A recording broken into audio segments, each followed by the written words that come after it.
দুলিয়াজানৰ বৰুৱা তিনিআলিত পথ অৱৰোধ। দুলিয়াজান ডিগবৈ মূল পথ অৱৰোধ কৰি ৰাইজৰ প্ৰতিবাদ।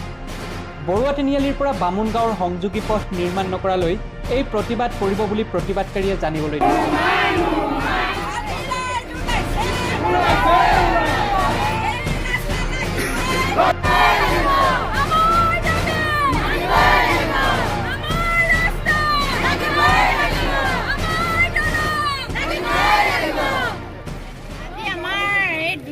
মধুপুৰ তিনিআলি হৈ যিখন ৫-৬খন গাঁও সাঙুৰি থকা যিটো ৰাস্তা আমাৰ পঞ্চায়ত অফিচলৈ মেইন পঞ্চায়ত অফিচলৈ যোৱা মূল ৰাস্তা, এইটো মেইন ৰাস্তা, সেই ৰাস্তাটো ৰুদ্ৰ শইকীয়াই আজি ৫ মাহৰ আগতেই ভাঙিলে।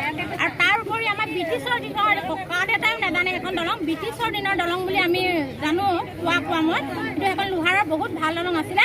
সেই দলংখনো ভাঙি চুৰমাৰ কৰিলে আৰু লোহাখিনি উঠাই নিলে তেওঁ বাৰু চব লৈ গ'ল। আৰু দলংখন ভঙাৰ আগত তেখেতে ৰাস্তা বনাব লাগিছিলে, গতিকে ৰাস্তা নবনোৱাকৈ কোনো ৰাইজৰ লগত আলোচনা নাই, কোনো তেওঁ পৰামৰ্শ নাই লোৱা, মুঠতে ভাঙি পেলাই তেখেতে আৰু বনাম বুলি আজি ৬-৫ মাহ পাৰ হৈ গ'ল। আজিলৈকে একো কামতে তেখেতে হাত দিয়া নাই। আৰু আমাৰ চবতকৈ ডাঙৰ কথা, এইফালে ৫টা অইল ইণ্ডিয়া খাদ আছে, তাৰ ওপৰঞ্চি gas pipe, line gas, pipe gas গৈছে। এতিয়ালৈকে 5 বাৰ কাটিছে পাইপ গেছ, জেচিবিয়ে 5 বাৰ কাটিছে, 5 বাৰ বনাইছে এই গেছ কোম্পানী মানুহে।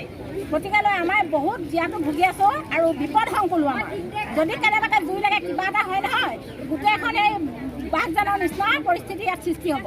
গতিকেলৈ আমি অনতিপলমে এই ৰাস্তা বনাবলৈ তেখেতক অৱগত কৰি আছোঁ, কিন্তু তেখেতে কাণসাৰ দিয়া নাই। গতিকে আমাক বেলেগ একো নালাগে, ইয়াত বিভাগীয় কৰ্তৃপক্ষ লাগে, বিভাগীয় মানুহ আহক, আমাক জনাওক তেতিয়া তেওঁলোকে এই কাম হাতত ল'ব। আৰু তেতিয়ালৈকে আমি এই পথ অৱৰোধ কাৰ্যসূচী মানি চলিম, সদায় থাকিব আমাৰ পথ অৱৰোধ, যদি কোনো সিদ্ধান্ত নাপাওঁ আমি।